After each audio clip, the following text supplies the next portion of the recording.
Idaho Panhandle, 1883. A single lantern burns on a wooden platform where the pines run black in every direction and the wind carries the smell of coming snow. Move closer. A train hisses to a stop.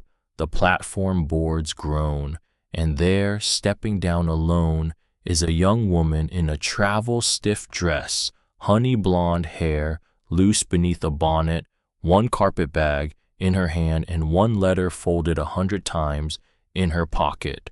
Closer still, her breath, her eyes, emerald, alert. She is looking at a man in a wool coat, too new for the mountains, and her hands are shaking, and she is deciding right now that she will not let him see it. Somewhere above her on a ridge she cannot see 3 brothers are riding down through the pines. They do not know she is here, not yet, but the wind is carrying the smell of cinnamon, and they are about to. She had crossed a continent because of a letter. She would discover in 3 days that the letter was a lie.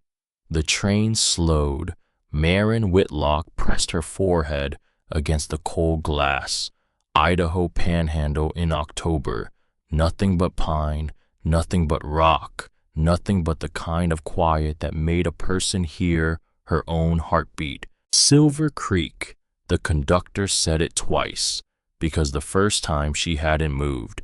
She hadn't moved because her hands were shaking, and she didn't want the man across the aisle to see. The man across the aisle had been watching her for 200 miles. He wasn't cruel, just curious. The way people are curious about a young woman traveling alone with one carpet bag and a letter folded so many times the creases had gone white. She stood. Her legs did not want to, which was fair, because she had been sitting for 4 days. 4 days of coal smoke and cold biscuits, and the arithmetic she kept doing in her head. $22 left, one dress not stained, one recipe her mother had made her memorize the winter before the fever came, and one letter signed in a careful boyish hand. Lyndon Ashenford, Silver Creek, Idaho, mountain man, 25, looking for a wife with steady hands and a patient heart. She had read it until the paper felt like cloth. Because when your mother dies and there is no one left, when the boarding house lady looks at you with pity that curdles into something meaner by the 3rd week, when the money runs out and the winter is coming and Georgia has nothing for you but graves, you answer the letter, you get on the train, you pray. The station was smaller than she had imagined. A single platform, a single lamp, a single man standing under it in a wool coat that looked new, too new. She noticed that first, because her mother had taught her that a mountain man's coat should have been mended somewhere. Elbows, cuffs, something. This coat had no mending. She stepped down. Miss Whitlock. His voice was warm, warmer than the air, which was the second thing she noticed, because Idaho in October should have made a voice thin, and his voice was full, like a man who lived in a heated room. Yes, she said, Lyndon Ashenford. He tipped his hat. Welcome to Silver Creek. She curtsied because her mother had taught her to curtsy, even now, even when the ground felt wrong under her boots. You had a hard journey. Long, she said, not hard. He smiled at that. His teeth were very white. She noticed that too, because mountain men in her experience, and she had only known one mountain man who had come through Georgia, trading pelts when she was 12, and his teeth had been the color of old ivory from tobacco and coffee and years. This man's teeth were like piano keys. Let me take your bag. I can carry it. I insist. He reached. She stepped back. Small step, so small most people would not have seen. But he saw. His hand paused. Something flickered behind his eyes. which he covered instantly with another smile, wider than the first. "Of course," he said, "whatever you prefer," her mother's voice in her head. "A man's first lie is always the smallest one, Marin. Watch the small ones." She had made no small lie yet. She followed him. The wagon was outside the station. 2 horses, good horses, too good. A mountain man in the letters had described a mule named Patience and a wagon with a wobbly wheel. This wagon rolled straight, which was the third thing. She counted them because she was still counting. He helped her up. His hand was soft, not smooth, soft. There was a difference. Soft was the palm of a man who had not gripped an axe handle in years. Smooth was different, that was scrubbing. Soft was absence. She sat. He clicked the horses forward. Her honey blonde hair, loosened from 4 days on the train, caught the last of the afternoon light. She had tucked it back once at the station. She would not tuck it again in front of him. The town rolled past. Silver Creek, wooden buildings, a saloon, a church with a bell that was not ringing, a dry goods store with a sign that said Vale and Keogh. She read it twice because the letters were fresh painted, the wood behind them still pale where the sun had not yet weathered it. "That's my store," he said. She looked at him. "Your store. A man has to have something on the side," he said, laughing. "The mountain doesn't pay in coin," which was true, and which was reasonable, and which she almost believed, except a mountain man who traded pelts for coin at a store would not own the store. He would sell to the store. He would haggle with the man who owned the store. He would not be the man who owned the store, because if he was that man, he would not be a mountain man. He would be a merchant. Her mother had said something else once. The devil's favorite trick is to be almost right. She smiled at Lyndon Ashenford, or the man calling himself Lyndon Ashenford. She smiled the way a girl smiles when she is trying to buy herself an hour to think. "How wonderful," she said. He drove on. The house was behind the store.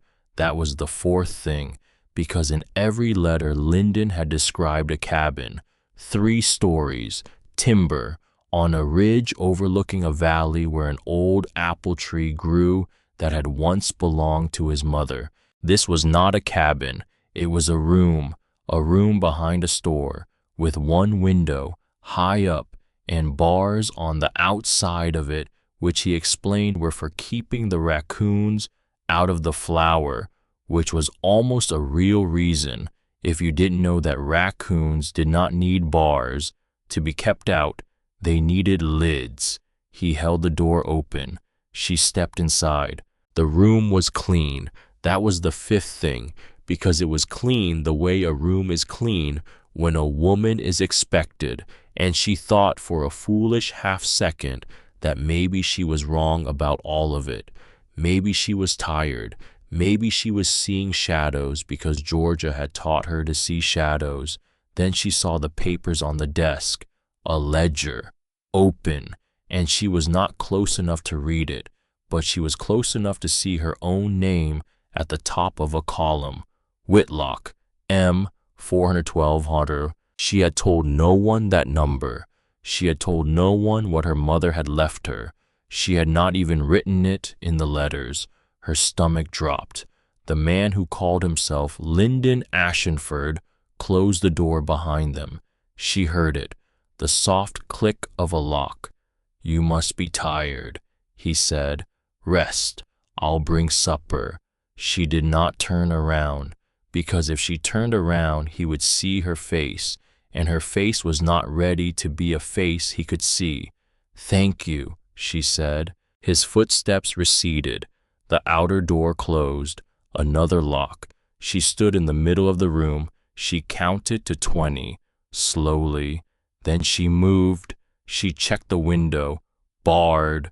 6 iron bars. She checked the door, solid oak. She checked the walls, log, old logs, older than the store outside, which meant this room had been here before the store had been here, which meant this room was something else before. She sat on the bed. She pressed her hand flat against her ribs because her heart was going too fast and she needed it to slow down. She thought, I am in a locked room, in a town where I know no one. With $412, a man knows about that he should not, and a name he is wearing that is not his. She thought, I have three choices. I can scream, I can wait, I can plan. She thought about her mother. Her mother had died 3 months ago, slow, kind.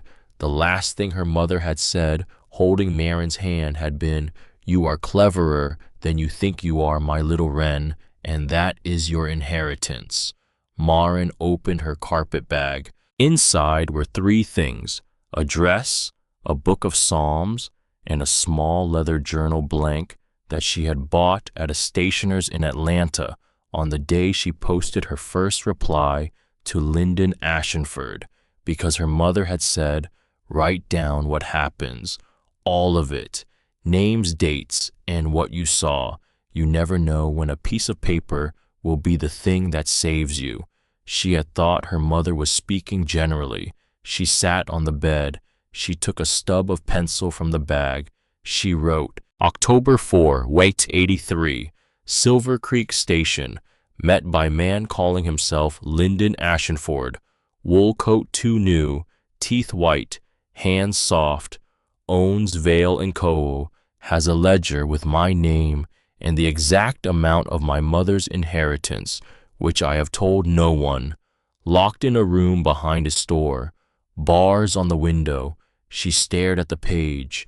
She wrote, not going to scream, going to wait, going to plan. She closed the journal.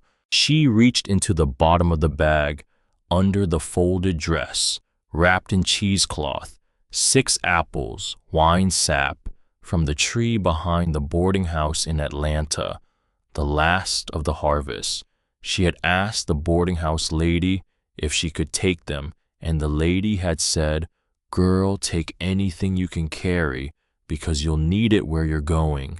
She lined them up on the small table by the window. She thought about her mother's recipe, because her mother's recipe was the one thing this man could not take from her. He could take her money. He could take her name. He could not take the way her mother had taught her to lay the crusts.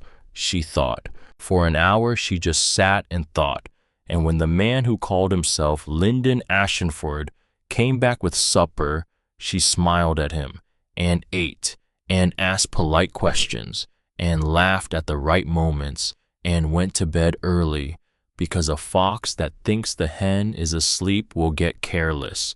She lay in the dark. She listened. She heard him lock 2 doors. She heard him go into the store. She heard him talking to another man. Low, 2 men.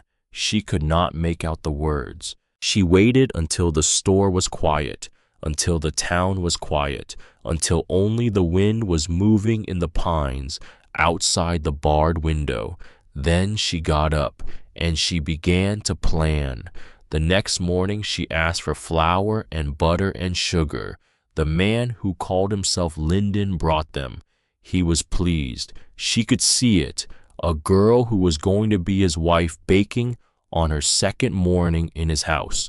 Domestic, compliant, exactly what he had paid the postmaster in Coeur d'Alene to arrange. What are you making? He asked. Apple pie, she said. My mother's recipe. How lovely. I thought I would bake one every morning until you get used to me being here. She smiled. She was very good at smiling. She had learned to smile at her mother's bedside for 2 years. I want to feel useful. You are useful just by being here, Marin. Still, she said, I would like to. He brought her the flour. He brought her the sugar. He brought her the butter. He even brought her the cinnamon, which was expensive, and which he brought without complaint, because he was a man building a cage, and he wanted the cage to have wallpaper. She baked. Her hands moved the way they had always moved, lard cut into flour, cold water, not too much. The apples peeled, sliced thin, cinnamon fresh ground in the mortar he brought her. She worked the crust until it was right, which meant she worked it until it was almost too much, and then she stopped because too much crust is a leathery pie, and her mother had said, know when to stop marrin'. That is the whole of cooking, and the whole of everything else too. The pie went into the small iron oven. The smell came up, her mother's smell, Georgia's smell. She wept for 1 minute. She let herself, because she had counted, and she had 1 minute of weeping in her, and any more than that would slow her down. She wiped her face. She waited for the pie to cool. She did not eat any. When the man who called himself Lyndon came back at noon, she offered him a slice. He took it. He ate it. His eyes changed. He said, this is the best pie I have ever had. My mother taught me. Where was she from? Georgia. He nodded. He ate another bite. He asked her questions about the recipe, and she answered them, but she was watching his face, and his face was the face of a man who had just realized he had underestimated a woman. Good, she thought. Let him think about it. He left the room. She heard him talking again through the wall. 2 men, one of them was him. The other was a voice she had not heard before, deeper, older. She could not hear the words. She wrote in the journal, second voice, male, older, not seen, discussion after he ate the pie, tone agitated. She set the second pie on the windowsill, because the windowsill was on the outside of the bars, the window open inward. She had discovered that the previous night, a slot of maybe 6 inches, just enough to let a smell out, not enough to let a person through. The wind was coming down from the mountain. The smell would go up. She did not know if that would matter. She only knew that when you are locked in a room, you send a signal in whatever way you can. Even if the signal is only the smell of your mother's pie carried on the mountain wind. Above Silver Creek, on the 3rd ridge of the Bitterroot foothills, where the trees got thin and the sky got wide, the 3 Ashenford brothers were coming down the mountain. They came down in October, every year, because winter in Idaho Panhandle came fast and fast, meant a man needed his flour and his lamp oil and his salt in his cabin by the first hard freeze, or he would be eating rabbit and regret until April. Everett rode first. He always rode first. He was 35, and the oldest and the quietest, and the one whose horse the other horses followed without being told. His hair was black and long enough to tie back.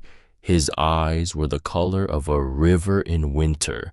There was a scar high on his left cheek, faint, that a woman had once given him with a broken bottle when he was 28. He did not blame the woman. She had been afraid and drunk and grieving.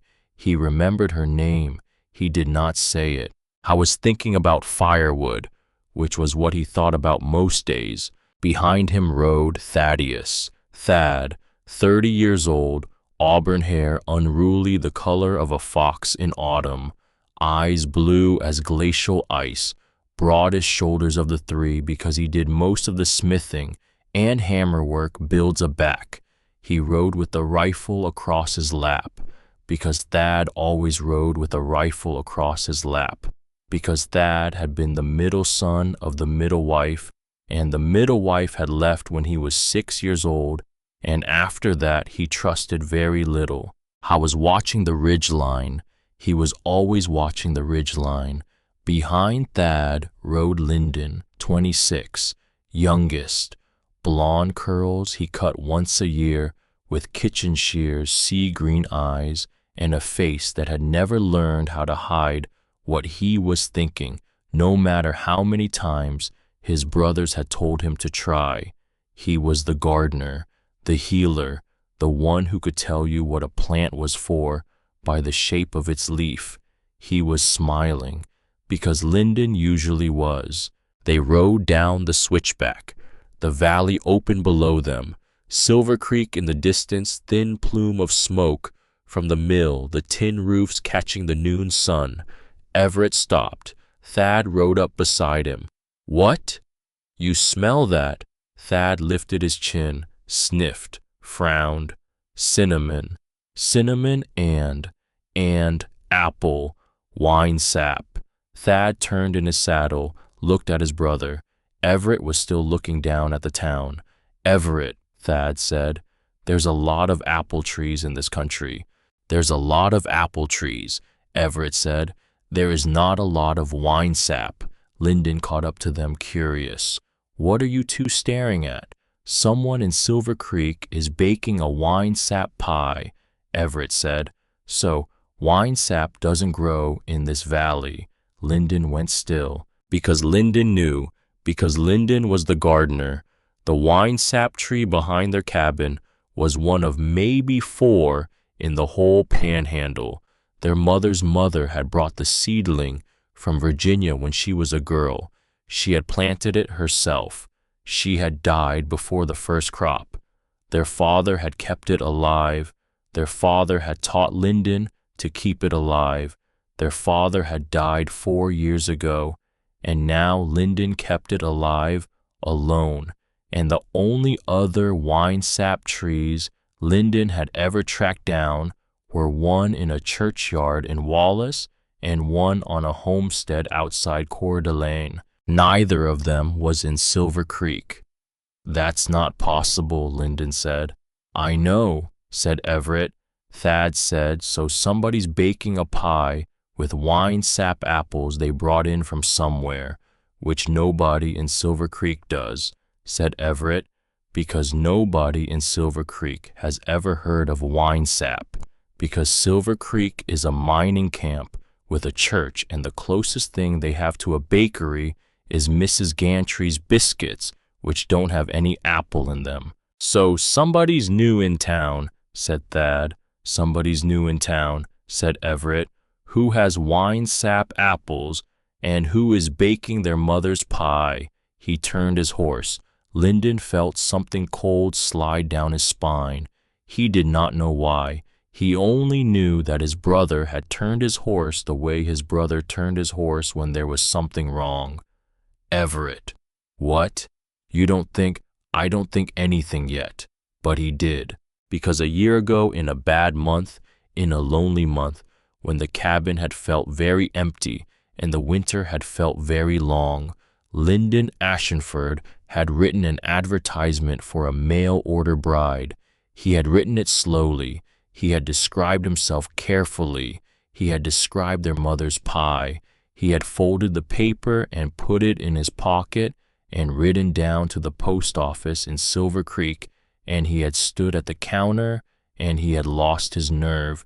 He had bought a stamp and turned around and gone home. I had not mailed it. He had come back the next week to try again. The paper had been gone from his pocket. He had told himself he lost it on the trail. He had told himself no one would find it, or if they did, no one would care. He had told his brothers nothing. He had told himself for a year that it did not matter. "Everett," Lyndon said again. His voice was small. Everett looked at him. "There's something I should have told you." Everett waited. "About a year ago." "I kept waiting," Lyndon told him. Thad went so still on his horse that his horse turned its head to see if he was still there. When Lyndon finished, Everett did not say anything for a long moment. He looked down at Silver Creek, the plume of smoke, the tin roofs, the smell of cinnamon still on the wind, faint now, but there. He said one word, "Ride." They rode. Silver Creek was not a big town. It took them 11 minutes to find the source of the smell, which was a windowsill behind a store called Vale & Co., a store Everett Ashenford had never seen before, because Vale & Co. had gone up in the last 6 months when Everett had not been in town, because Everett only came to town in October and February, and the world moved faster than that now, with the railroad coming through. The pie was on the sill, cooling, behind bars. Everett dismounted. He walked over. He put his hand near the pie, gnawed on it, and closed his eyes for a half-second. Then he opened them and looked at the bars. Thad came up next to him. Bars on a window. Bars on a window, Everett said. On the outside. Yes, that's not to keep something out, Thad said. That's to keep something in. Lyndon was still on his horse. He had gone very pale. Everett turned to him. Lyndon, go get the sheriff. There isn't a sheriff. Not since June. Then get Merritt Kane. Merritt Kane is the banker. I know what Merritt Kane is. Everett Merritt Kane and Ambrose Vale are— Lyndon stopped. He had been about to say friends, but he did not know that he only suspected that, and he did not want to say something he did not know. Ambrose Vale, Everett said. That's the man who owns this store. Yes, you know him. Not well. I've bought seed from him twice. What does he look like? Lyndon described him. Wool coat, white teeth, soft hands. Everett looked at Thad. Thad had already lifted the rifle off his lap. We don't know what's inside, Thad said. We know there's a person, Everett said, because pies don't bake themselves. We know there's a person who is not free to walk out. Yes. So. Everett went to the back door. He knocked. Once. Politely. He was a polite man when he could afford to be. The door did not open. He knocked again. Then he took his shoulder and put it through the door. The door was oak. His shoulder was not oak, but the frame was pine, and the frame was 3 years old, and the frame gave. On the second try, on the third try, the door was in splinters. He stepped over the pieces. A hallway, a second door. He heard breathing on the other side of it. Quick, small, a woman's breathing, trying to be quiet. Miss, he said. Silence. Miss, my name is Everett Ashenford. My brother is Lyndon Ashenford. If someone told you they were Lyndon Ashenford, they were lying. The real Lyndon is outside on a horse and is about to lose his supper from being embarrassed. More silence. Then slowly on the other side of the door, prove it. Everett almost smiled. He said the wine sap tree behind our cabin was planted by my grandmother. Her name was Iris. She died in 1841 before the first crop. My father grafted a second branch onto it in 1862. It bears heavy on the east side and light on the west because a lightning strike took the top out in 79. There was a very long pause, then the sound of something moving, then the click of a bolt on the inside of the door. The door opened 3 inches, and I looked out. Emerald green, long lashes, wet, not crying wet, alert wet, the wet of a person who has been afraid for a long time and is deciding whether to stop. Are you armed? The eye said. My brother is, Everett said. I am not with a gun. With what? With bad manners. The eye almost laughed. It did not, but it almost did, which he counted because he was a man who counted small things, and a woman who almost laughed after being locked in a room for 2 days was a woman with a spine, and a spine was what she was going to need. The door opened all the way. Marin Whitlock stood there. He saw small. She was small, and she was dressed in a traveling gown that had gone stiff with dust, and her honey blonde hair had come partly loose from its pins, and fell in soft strands around her face, and her hands were floured. She held a paring knife in one of them, point down, away from her body, in the way of a person who has not held a paring knife as a weapon before, but has thought about it. In the other hand, she held a small leather journal. She looked at him. She said, "The wine sap. Are the apples red or striped?" "Striped. Faint. Under the red, if you know to look." She let out a breath she had not apparently been letting out. "And the pie," she said, "how thick would you cut the slices?" "Wide enough that you can taste the crust in the same bite as the fruit," he said, which my father used to say was the only test that mattered. She lowered the paring knife. "Where is he?" Everett said. "Vale." "Yes. He left an hour ago. He said he would be back at supper." "Alone. With another man, older voice. I have not seen him." She held up the journal. "I wrote it down," she said. "All of it. Everything I heard. Everything I noticed. Since Monday." Everett Ashenford looked at the small woman with the paring knife and the leather journal and the flour on her hands. He said quietly, "Miss Whitlock, get your bag."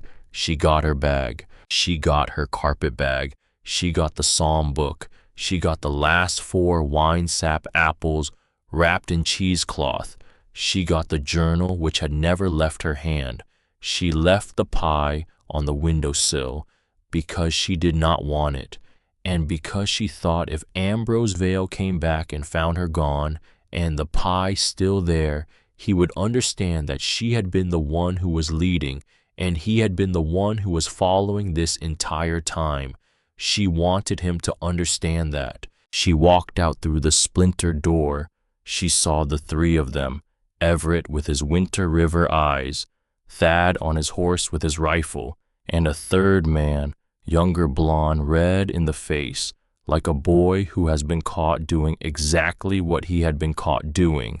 Lyndon Ashenford dismounted. He came to her. He stopped 6 feet away, because 6 feet was as close as he could stand to be to the woman who had come across a continent because of a letter he had written and had never meant to send. "Miss Whitlock, yes, I owe you an apology." She looked at him. She said, "Later." He nodded. Everett said, "We need to go, now, before he comes back." "Where?" she said. He looked up at the mountain. He said, "Home." She looked up at the mountain too. She had never been on a mountain. Georgia was flat and green and slow. This was the opposite. This was stone and pine and vertical. She thought about what her mother would have said. Her mother would have said, "If a stranger offers you a mountain, Marin, you ask him whose mountain it is." "Whose mountain?" she said. Everett looked at her. "Ours," he said. 3 generations, deeded, legal, and there is a wood stove and a locked door, and I will sit on the porch if I have to until you decide you are safe." She looked at him for a long time. She said, "All right." Thad hauled her carpet bag up in front of him on the saddle. Lyndon helped her up behind Everett, which was the arrangement she chose, though Lyndon had offered his own horse. She chose Everett's because Everett had not offered. He had only made room, which was different. They rode. She did not look back at the town. She had learned in the last 3 days that looking back was for people who could afford to. She looked forward. The switchback climbed. The pines closed in. The road narrowed until it was not a road but a suggestion of a road, and then it was not even a suggestion. It was Everett's horse knowing where to put its feet. She held on to the back of Everett's coat. She could feel his heartbeat through the wool, steady. She thought, "I am on a mountain, in Idaho, behind a man I met 11 minutes ago, with his 2 brothers who I have known for the same 11 minutes. I have $412 in a bank in Georgia that a stranger knew about that he should not have. I have a journal, I have a paring knife, I have 4 apples, I have my mother's recipe, I have my mind, and I am not going to scream. She did not scream. She rode. The mountain rose around them. The cabin came into view around a bend an hour before sunset. It was she saw 3 stories. It was she saw timber. It was she saw on a ridge overlooking a valley, and on the east side in a small tended patch of ground surrounded by a low fence made of stones. From the ridge itself was an apple tree, bare now, October bare. But there, she could see it from 20 yards. She began for reasons she did not fully understand to cry, silently, because she was still not going to scream, and she was not in any way going to sob. But water came out of her eyes, and Everett Ashenford, who felt it against his back through his coat, did not turn around and did not say anything and did not stop his horse. He only slowed it, so that they came into the yard at a walk. He dismounted. He turned. He held up a hand. She took it. She got down. She stood in front of the cabin of the 3 Ashenford brothers. She was 22 years old. She had crossed a continent on a lie. She had spent 3 days in a locked room. She had baked 2 pies for a man who thought he had bought her. She was still holding the journal. Everett looked down at her. He said, "You'll want to eat." She said, "Yes." He said, "You'll want to sleep." She said, "Not yet." He nodded as if he had expected that answer. He said, "There is a lamp in the front room, and a chair, and a wood stove, and a door with a bolt on the inside of it. Not the outside, the inside. You will have the room. I will sleep in the barn. Thad will sleep in his forge. Lyndon will sleep where he always sleeps, which is a loft over the kitchen, which is not near your door." She looked at him. She said, "Thank you." He said, "Do not thank me yet." She said, "Why?" He said, "Because a man named Ambrose Vale is going to come up this mountain, sooner or later, and when he does, we are going to have a problem. And I want you to know that before you sleep in my house, so that if you want to go somewhere else, I can take you there in the morning." She thought about this. She thought about the $412.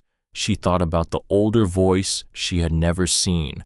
She thought about the ledger, her name at the top of a column. She said, "I do not want to go somewhere else." She said, "I want to stay here, and I want to help you." Everett Ashenford, who had been 35 years old for 6 months and had not been surprised by a woman in 12 years, was surprised. He did not show it. He was a man who did not show things. But behind him, Thad was staring at her rifle across his lap, and Lyndon near the porch had gone still with his hand halfway to the door, because a woman in her situation should have been asking to be taken to the nearest town, to be put on a train, to be sent home. This one was not. This one was standing on their porch in a stiff traveling dress, holding a leather journal with her name and everyone else's in it, and asking to help. Everett said, "Miss Whitlock." "Marin," she said. "If we are going to help each other, my name is Marin." "Marin, yes. Why?" She looked up at him. The evening light was on her face.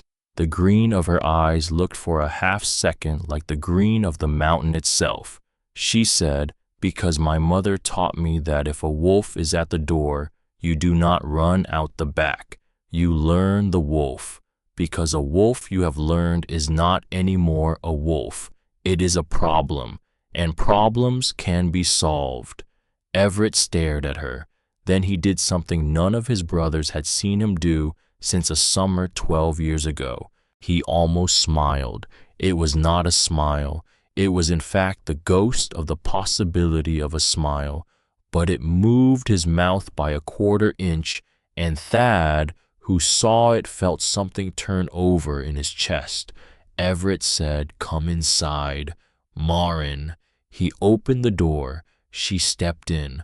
The three brothers came in behind her. The door closed, and on a ridge above the cabin, unseen by any of them, an early evening star came out over the winesap tree. And somewhere down in the valley, in a storeroom behind a store called Vale & Co., a man was coming back through a splintered doorway. He was standing in an empty room. He was looking at a cooling pie on a windowsill, and he was very slowly understanding that he had misjudged. He picked up the pie. He took a bite. He said aloud to the empty room, "Well, that's a problem."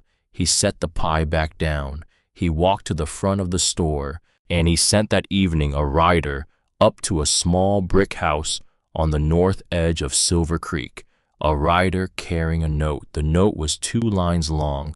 It said, "She's gone up the mountain. Bring the paper."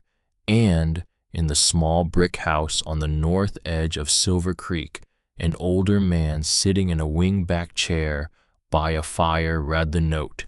He was 58 years old. He was the president of the Silver Creek Bank. His name was Merritt Kane. He folded the note. He put it in the fire. I watched it burn.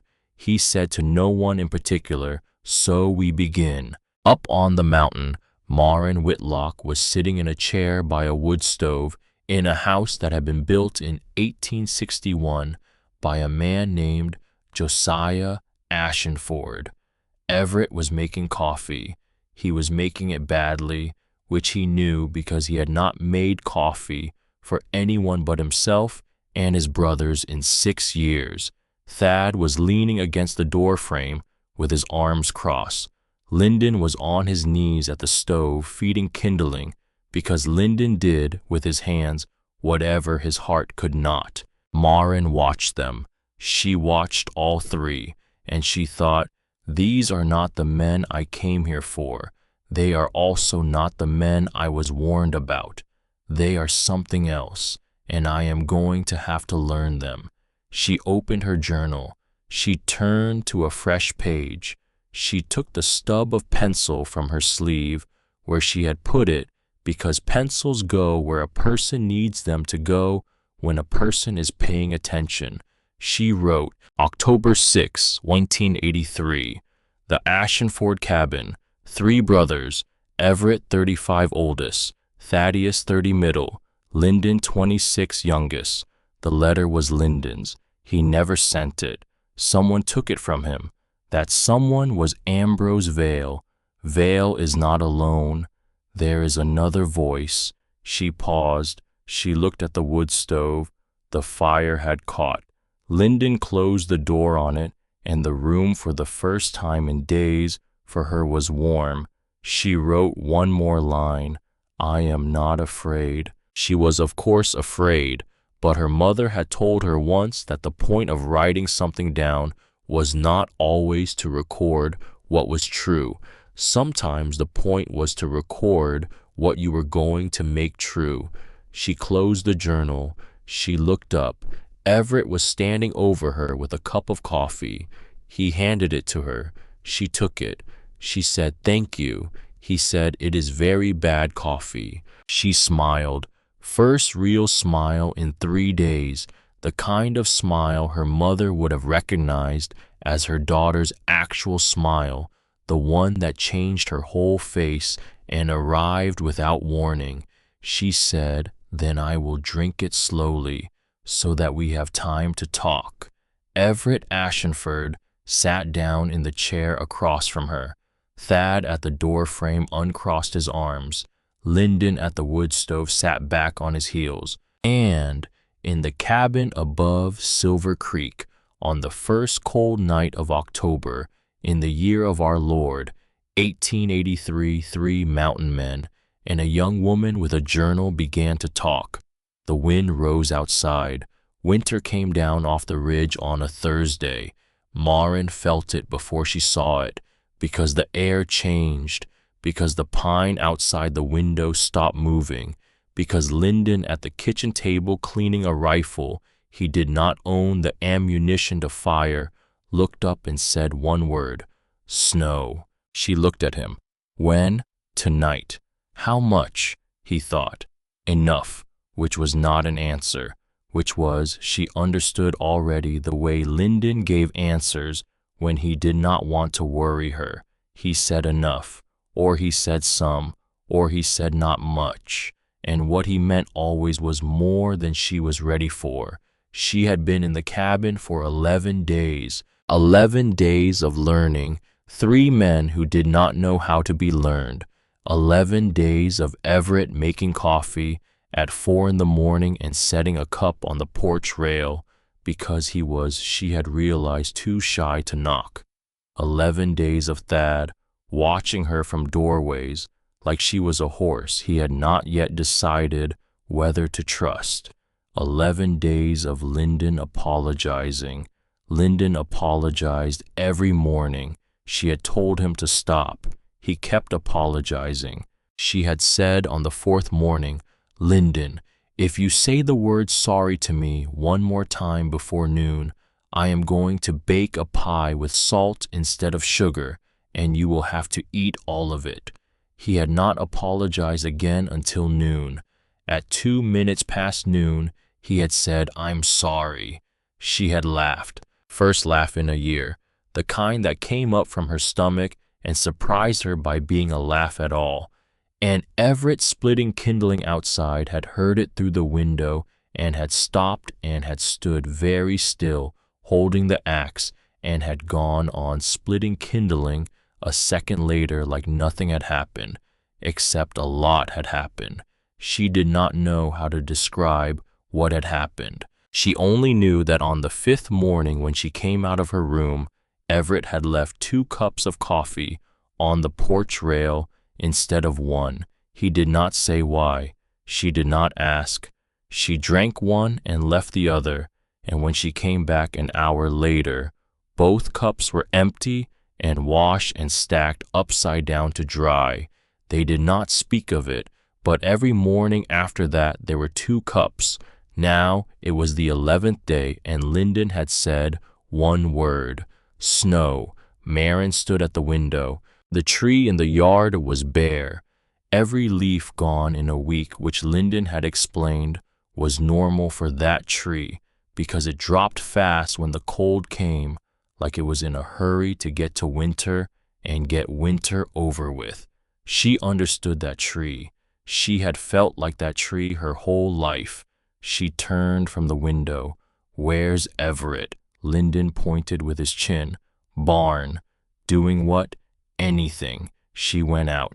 The barn was on the south side of the cabin, low and long, built of the same timber, but older by 2 decades, because Josiah Ashenford had built the barn first in 1859, because he had been a man who understood that you house the animals before you house the wife.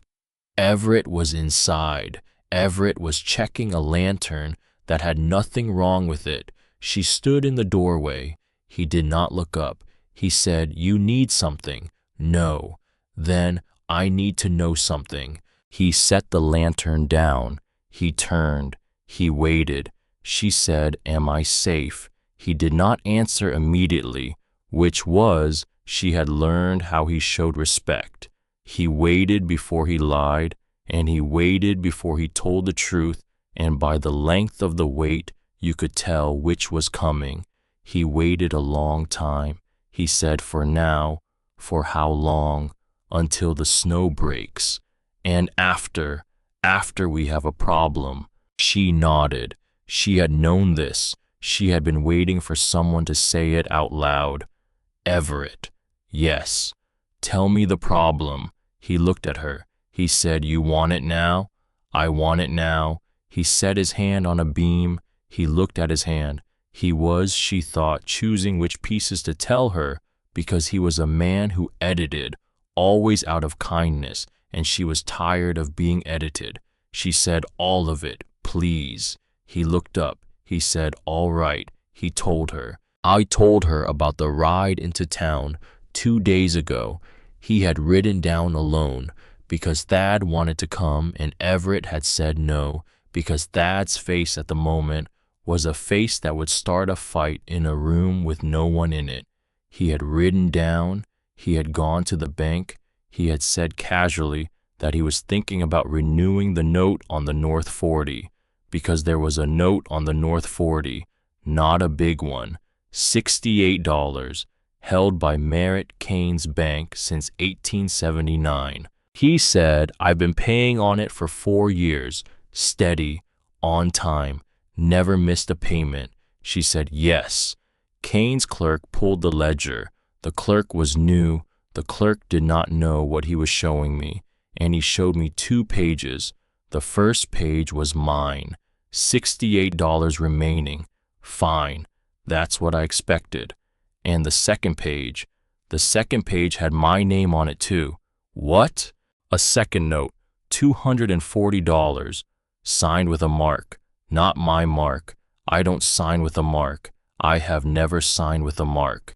My father taught me to write my name when I was 6 years old because he said no man was ever going to hand a paper to an Ashenford son and get away with putting a cross where a name should be. She was very still. She said, "Whose mark?" "A mark I don't know." "When?" "Dated August. This August." "Everett." "Yes." "You never signed anything in August." "I never signed anything in August." She thought. She thought about the ledger she had seen in Ambrose Vale's back room. Her name at the top of a column, $412. She said, "Vale is forging notes. Vale is not forging alone. Kane, both of them. Both of them." She sat down on a bale of hay. She sat down because her legs did not want to hold her, because she had thought this was about her $412, about a scared girl in a dress from Atlanta. And it was not about her, or it was, but she was only the newest part of a thing that had been running since August, maybe longer. She said, "How many notes?" Everett said, "I don't know. But if they'll forge one on you, they'll have forged others." "On who?" "On anyone whose land runs near the survey line." "Survey line." "Northern Pacific," he said. "Coming through next spring. Route was published in the Spokane paper in July." She stared at him. She said, "The railroad." "The railroad." "How much is your land worth if the railroad runs a spur through it?" "6 times what it's worth today, maybe 7. "And the other men whose notes have been forged?" "Same or more. And if any of them can't pay a note they didn't sign, the bank forecloses. The bank sells the land. The bank sells the land very cheaply to a friend of the bank." Vale. She thought. She was going to be sick. She was going to be sick because the number of families this touched had just gone from 1 to unknown. And unknown, she had learned in the last 2 weeks, was the worst number in the world. She said, "Everett."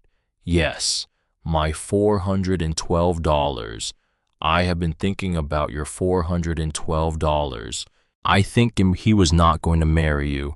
No, he was going to have you sign it over.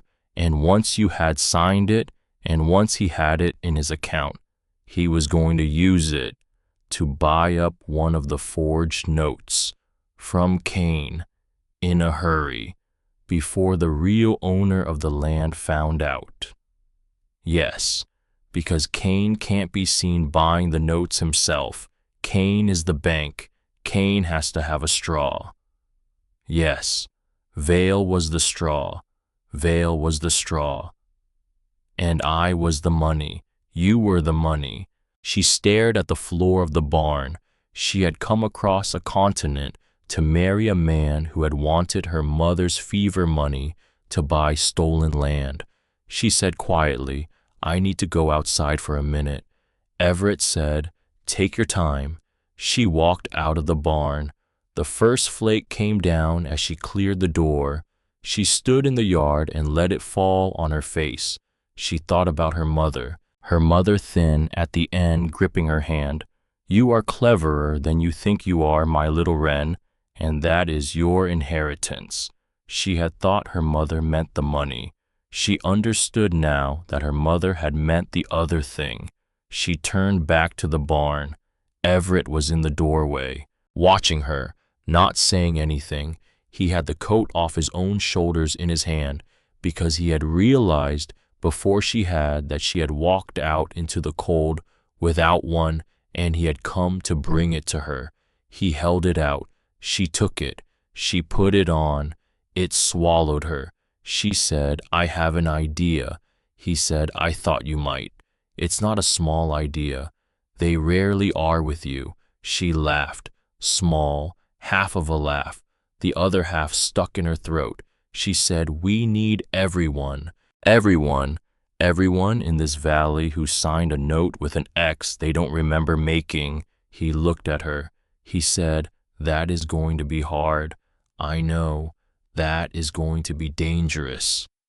"I know." He waited. She said, "Everett, if we go up the mountain and hide until spring, they win. They forge more notes. They foreclose in December. They own half this valley by planting time. And every family whose father can't read a bank ledger loses their land in our name because they used ours too." He was quiet. She said, "I did not come across a continent to hide." He was quiet for another long moment. Then he said, "All right." She said, "All right." I said, "All right, Marin.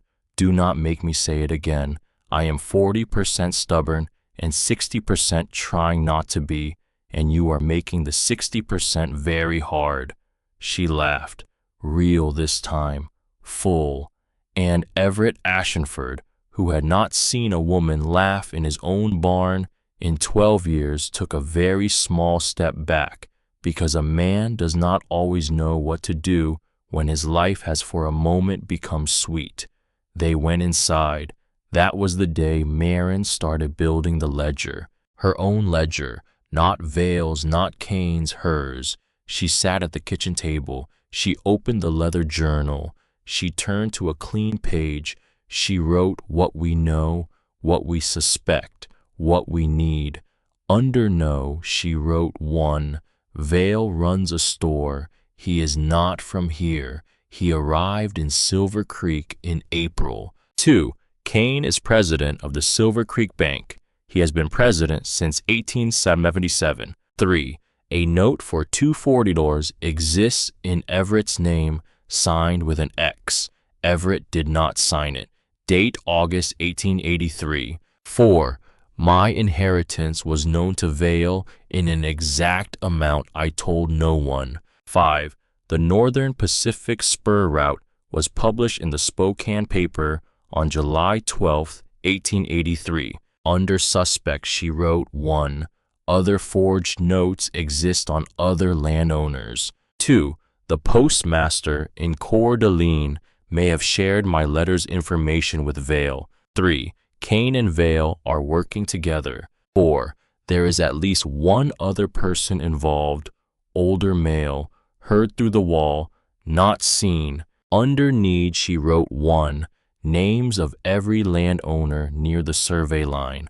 2. Access to bank records. 3. A witness who can testify to Kane's or Vale's actions. 4. Someone with authority above county level. She underlined the last one. She sat back. She looked at the 3 men. Everett was cleaning his rifle now. Thad had taken over feeding the stove because Lyndon had gone up to the loft to fetch down a wooden box, which he set on the table. It was carved, old, their mother's box. Quietly, when Marin had asked, Lyndon's mother's box. Lyndon opened it. Inside were letters, bundled, ribboned. He said, "These are the last letters my mother wrote before she died, 19 of them, to her sister in Missoula, who died 2 years ago.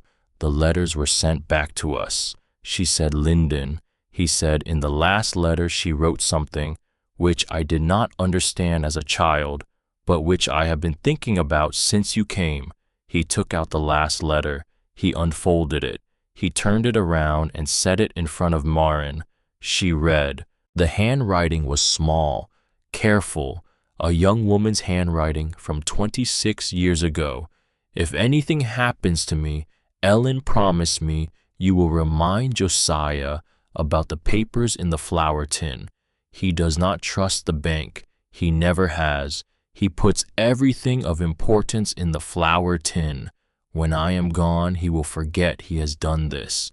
But it is all there, all the deeds, all the records, everything. Marin looked up. Lyndon said the flour tin is on the top shelf of the pantry. Everett had stopped cleaning the rifle. Thad had stopped feeding the stove. Lyndon said, I have not opened it since I was 12. I did not think there was anything in it. It has been our sugar tin for 15 years. Everett stood. He walked to the pantry. He came back holding a battered tin the size of a small bucket, painted once, red, now mostly the memory of red.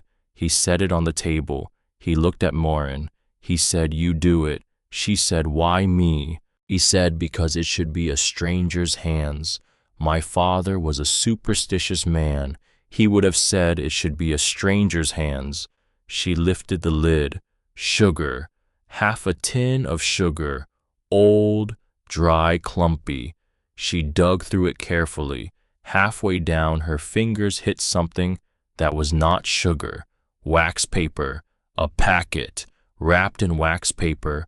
Bound in twine. She lifted it out. She brushed the sugar off. She untied the twine. She opened the packet. Documents. Deeds. 2 of them. The original deed to the Ashenford homestead, dated 1861, signed by Josiah Ashenford and witnessed by the land agent. The second, a corrected deed from 1873, correcting a boundary error.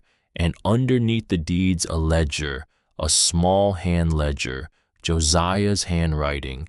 She recognized it because Everett had shown her his father's writing on an old letter earlier that week. The ledger recorded every payment Josiah had made to the Silver Creek Bank between 1861 and his death in 1879. Every dollar, every date, every payment number. The final entry, paid in full, April 3, 1879. Merritt Kane receiving, note number 114, original amount, $840, balance 0. Marin stared. She said, Everett. Everett looked over her shoulder. His face did not move, but she felt him go very still, the way a man goes still when he has just seen something he was not supposed to see. He said, that note is not paid off in the bank's ledger. She said, it is not. He said, according to Kane's clerk, we still owe $68 on that note. Everett, yes. Your father paid off the note 4 years ago, in April of 79, 2 months before he died. Yes. And Kane kept collecting from you for 4 years. How much have you paid Kane since your father died? Everett did the arithmetic. He was slow with it. He said, $16 a year, $64. He looked at the ledger. He looked at her. He said quietly, that son of a... Thad was already standing. Thad was already reaching for his hat. Everett said, Thad. Thad said, I am going to town. Thad, I am going to town, Everett, and I am going to knock on Merritt Kane's front door, and I am going to explain to Merritt Kane very slowly what I have just learned, and if he objects, I will explain it again. Thad, what? Everett stood. He walked to Thad. He put his hand on Thad's chest. He said, not yet. Thad said, when? Everett said, when it costs him everything. not when it costs him a bloody nose. They looked at each other, the two of them, auburn and black, broad and lean, middle brother and eldest, 30 and 35, and in Thad's face there was the small boy who had been 6 years old the day his mother walked out the door with a peddler and had never come back, and in Everett's face was the 15-year-old who had picked that 6-year-old up off the porch and carried him inside and told him it would be all right, when Everett had known perfectly well that it would not be all right, not for a long time. Thad let out a breath. He took his hand off his hat. He sat down. Marin watched them. She had not until this moment understood what these three men were to each other. She had thought of them as brothers. She saw now that they were something more difficult and older. They were the survivors of the same series of small disasters, and they had built this cabin around each other the way three trees will grow, leaning into each other on a windy ridge. She wrote in her journal, "The Ashenford brothers are not just brothers, they are witnesses to each other, and that is the strongest bond a man can have." She closed the journal. She said, "So." Everett said, "So." She said, "We have Josiah's ledger, which proves the bank has been collecting on a note that was paid off in '79. Yes, that is fraud. Yes, by the president of the bank. Yes, and if he did it to us over $64 over 4 years, he has done it to others. Everett, yes. How many families in this valley? 23 homesteads within the survey corridor, plus another 11 along the spur route. 34. He has probably not done it to all of them. No, some of them are big enough to have lawyers. So the small ones, the ones who can't read a ledger, yes, or who trust him, yes." She sat very still. She said, "Everett." He waited. She said, "You are going to have to help me talk to those families." He said, "I know." She said, "They will not want to hear it from me." He said, "They will not want to hear it at all, from anyone." She said, "Then how?" He thought. He was quiet for a long time. The snow had picked up outside. She could see it through the window now, thick, straight down. The wind had not risen yet. That would come. He said, "Pies." She said, "What?" He said, "You bake. That is what you do. That is your gift. You bake. You take pies to the doorsteps of every homestead in this corridor. You do it in November before the snow closes the passes for good. You bring my ledger. You bring the letters. You bring your journal. You do not tell them anything they do not want to hear. You give them a pie, and you leave, and you come back, and you give them another pie, and you leave. And on the third visit, when they are asking why you keep coming back with pies, you say, because we all have something in common, and it is a man in a brick house on the north edge of town who is stealing from us." She stared at him. She said, "Everett Ashenford." He said, "Yes." She said, "You are secretly a strategist." He said, "I am secretly nothing. I am openly a man who has been paying $64 a year on a note that was already paid." She almost smiled. She said, "How many pies?" He said, 34. She said, 34 pies. He said, "Over 3 visits. So 102 pies." She said, "Between now and the first hard freeze." He said, "Between now and the first hard freeze." She said, "That is a lot of pies, Everett." He said, "You'll have help." She looked at Lyndon. Lyndon nodded so fast he nearly hit his head on the table. She looked at Thad. Thad said, "I can peel." She said, "You can peel." Thad said, "I have hands." She laughed, full, sudden, from the stomach. And this time, Everett did smile. It was still small, it was still barely, but it was without question a smile. And Thad saw it, and Lyndon saw it, and later that night in his forge alone, Thad would sit for a long time on his stool by the coal fire and think about the shape of that smile and what it meant, and he would decide he was glad, which he had not known until then that he was capable of being. They started the next morning. Snow was 6 inches, not enough to close the passes yet, enough to make them beautiful. Marin rose before dawn.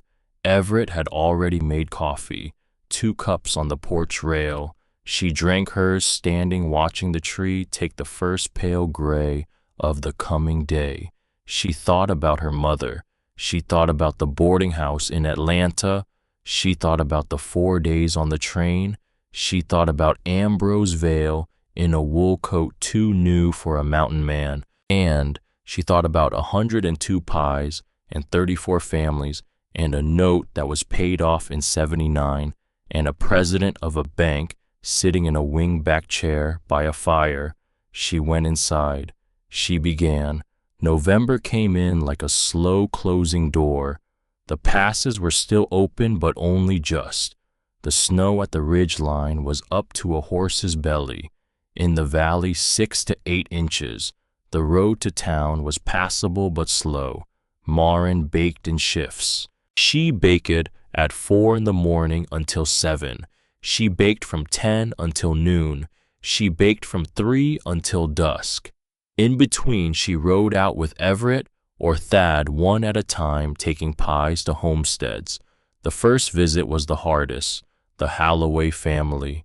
6 children, a husband who could not read, a wife named Sarah, 39, who had not been shown the papers her husband had signed. Marin gave Sarah a pie. Sarah cried at the door. She had not cried in 8 years. She said so. She said, "Girl, I have not cried since Ma died in '75, and here you are with an apple pie, and my knees are going out from under me." Marin said, "Have some coffee with me." Sarah said, "I don't have any." Marin said, "I brought some." They sat at Sarah's table, 2 children peeking around the doorway. Sarah's husband out at the woodpile, not knowing yet who Marin was. Marin said nothing about the notes. She said, "My mother used to say a pie was a way of asking someone if they were all right." Sarah looked at her. Sarah said, "Am I supposed to say I'm all right?"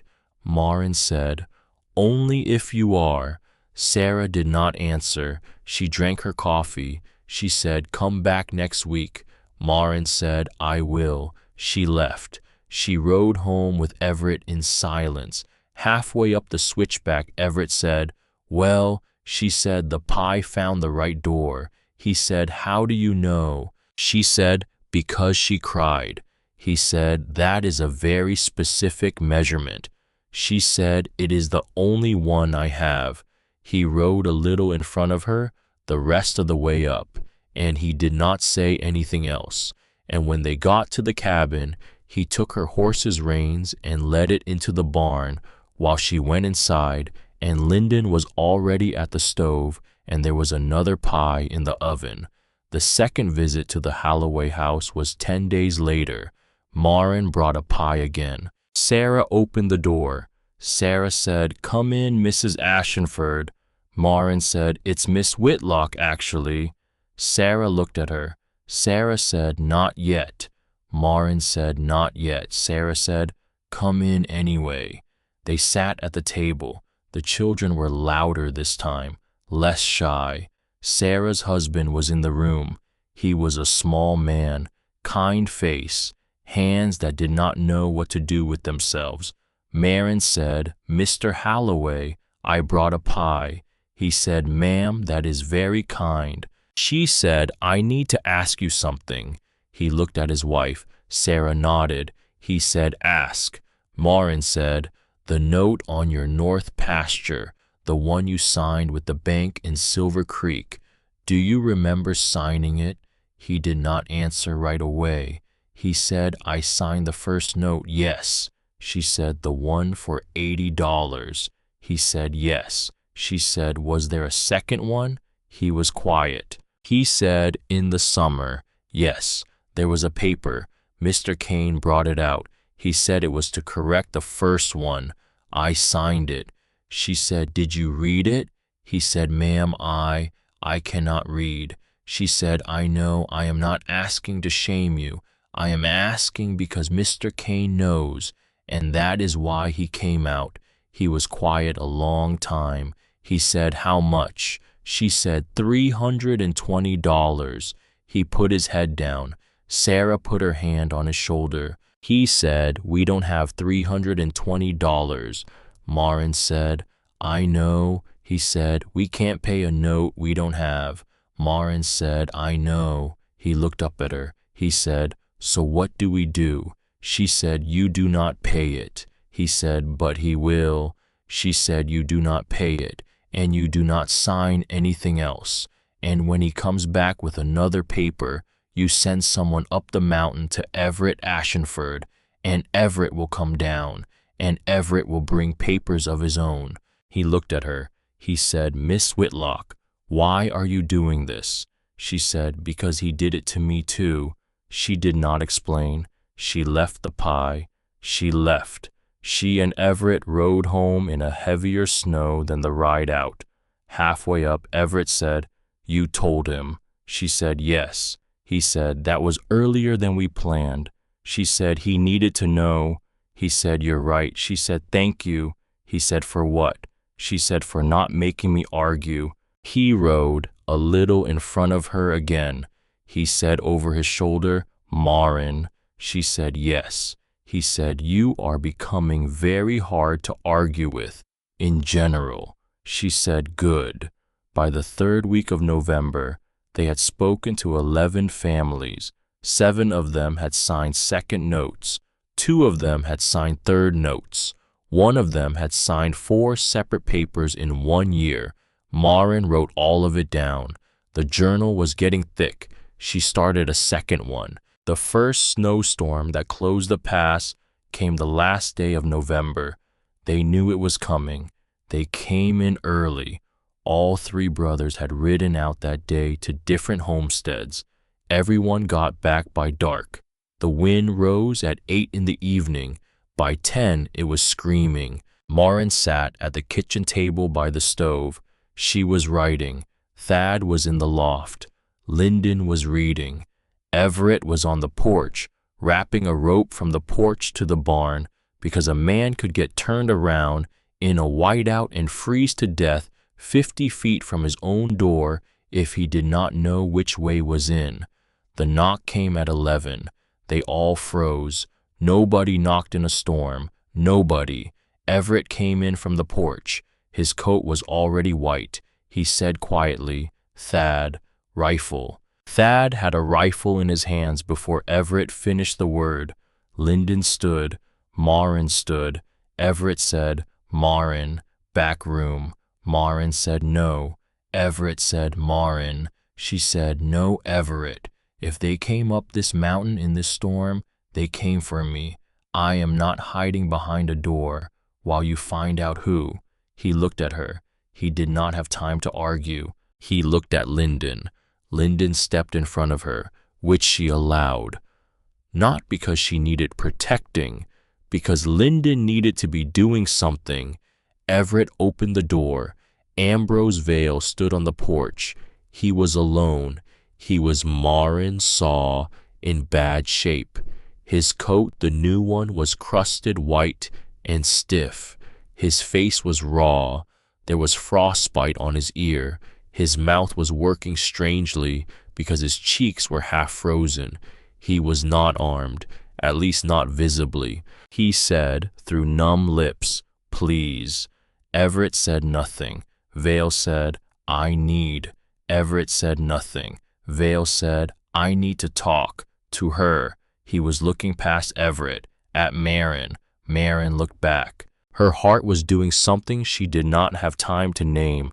It was a mixture of fear and pity and rage and something she did not know she was capable of, which was a kind of tired grief for the man who had lied to her, because a man does not come up a mountain into a whiteout unless he has already lost. She stepped forward. Lyndon shifted to block her. She put her hand on his arm. She said softly, "Lyndon, let him say what he came to say." She stepped past Lyndon. She stopped 6 feet from Vale. She did not step outside. She let the cold come in through the door instead. She said, "Speak." Vale said, "Kane." She waited. Vale said, "Kane is going to sell every note by the end of the month to a syndicate out of Chicago. If he sells them before the fraud is discovered, they become clean paper. Once they are clean, no court will unwind them. Not before spring, not before the railroad comes." She said, "Why are you telling me this?" I said, "Because he cut me out." She said, "Explain." Vale said, "I was supposed to get a percentage of the sale. He told me this morning it will not happen. He said the syndicate wants no partners on this side. He said I was to disappear. He said if I did not disappear, I would be arrested for the frauds. He said it would be my signature on the second notes, not his." Everett said quietly, "It was your signature on the second notes." Vale said it was. Everett said, "But it was Kane who forced you to it." Vale said, "Not forced, paid. He paid me. He was paying me, and now he is done paying." Marin said, "So you came here to tell me?" Vale said, "I came here because I have nowhere else." He looked at her. His eyes were wet, which might have been the cold, or it might not have been. He said, "Miss Whitlock, I am not asking for forgiveness. I am asking to give you the papers before he burns them." He reached inside his coat. Thad's rifle came up. Vale said, "Slow, slow, please." He pulled out an oilcloth packet. He held it out. Everett took it. He opened it under the lantern by the door. Papers, ledger sheets, copies, notes, dates, signatures, real signatures alongside the forged ones. Kane's own handwriting on the instructions to the clerks, names of the 23 homesteads, amounts, everything. Everett looked up at Vale. He said, "You've had this the whole time." Vale said, "I've had this since August." Everett said, "Why keep it?" Vale said, "Because I am not Mr. Ashenford, entirely a fool." Everett looked at him for a long moment. Then he said, "Come in, sit by the fire." Vale said, "You are letting me in." Everett said, "Yes." Vale said, "Why?" Everett said, "Because you will freeze on my porch and because a dead witness is a useless witness. Come in, sit down, do not touch anything." Vale came in.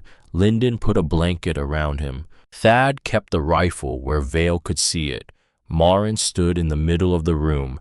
She had the oilcloth packet in her hands now. Everett had passed it to her. She looked at Vale. She said, "Mr. Vale." He said, "Yes." She said, "You are a coward." He said, "I know." She said, "You are also, as of tonight, the only witness the county courts will believe." He said, "I know that too." She said, "You are going to have to tell it, all of it, in a courthouse, under oath, in front of Kane." I was quiet. He said, "I am not brave, Miss Whitlock." She said, "I know you are not Mr. Vale, but you have come up a mountain in a whiteout, which is not the act of a man who has any braver options left. So you will do this, because it is what is left." He looked at her. He said, "Yes." She turned away. She walked to the table. She sat down. She opened the packet again. She started reading through it. Everett came and stood beside her. He read over her shoulder. Thad watched Vale from across the room. Lyndon fed the fire. The wind screamed against the cabin, and on the north edge of Silver Creek, In a wingback chair by a fire, Merritt Kane opened a letter that his clerk had left on his desk that afternoon. The letter was from a syndicate in Chicago. The letter said the syndicate would take the notes. Payment on receipt, 15 days. He folded the letter. He put it in his breast pocket. He looked at the fire. He said aloud to no one, 15 days. He did not know, sitting in his warm room, in his warm house, in his warm town, that the storm outside had already carried a man up a mountain that he had thought no man would climb in this weather. He did not know that his 15 days had in fact already ended. The storm blew for 2 more days. On the 3rd day the sky broke. Sun, blue, cold that cracked when you breathed. Everett stepped out onto the porch. He looked down toward the valley. The pass was closed, would be closed until at least Christmas Eve. Behind him in the cabin, Marin Whitlock was sitting at the kitchen table with a stack of papers thicker than a Bible and a stub of a pencil and a fresh cup of very bad coffee. She was writing. She was writing a letter. The letter was addressed to a United States Marshal she had never met at the Federal Marshal's office in Spokane, Washington Territory, whose name Lyndon had gotten out of a 2-year-old newspaper in the woodbox. The letter began, "Sir, my name is Marin Whitlock. I am writing to you from a cabin on Silver Creek Ridge in the Idaho Panhandle. I am writing because I have in my possession the ledgers and correspondence of a man named Merritt Kane, president of the Silver Creek Bank, and a man named Ambrose Vail, proprietor of Vail and Company, who together have defrauded 34 homestead families in this valley by forging second notes and stealing paid-in-full title records. I have 34 names. I have dates. I have signatures. I have a witness in the room with me as I write this. I have a plan. I need one thing from you, sir. I need you to come. Very sincerely, Marin Whitlock." She folded the letter. She sealed it. She looked up at Everett, who had come back inside. She said, "How do we send this?" Everett said, "The pass is closed." She said, "I know." He said, "There's a mail rider who goes around the South Trail once a week. He came through yesterday. He'll come again in 6 days." She said, "That is too long." He said, "It is what we have." She looked at him. He looked at her. He said, "Unless." She said, "Unless what?" He said, "Unless one of us goes." She said, "In this." He said, "Not tonight. In 4 days. The weather will hold. There is a way if a man knows the mountain."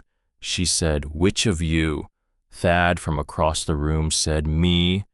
Everett said, "Thad." Thad said, "Yes, Thad, because I know the South Trail, because I've hunted it, because if there's a man in this cabin who is going to make it to Spokane in 4 days, in November, in a saddle, it is not you, Everett, and it is not Lyndon, it is me."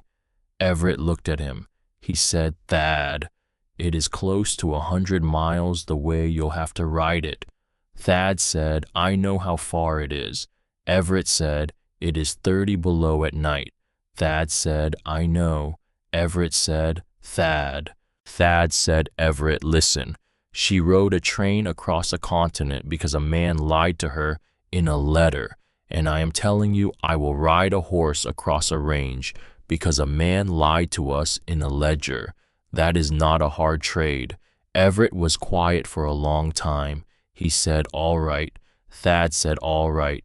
Everett said, "You go in 4 days." Thad said, "I go in 4 days." Marin stood. She walked over to Thad. She was shorter than him by a foot. She looked up at him. She said, "Thaddeus Ashenford."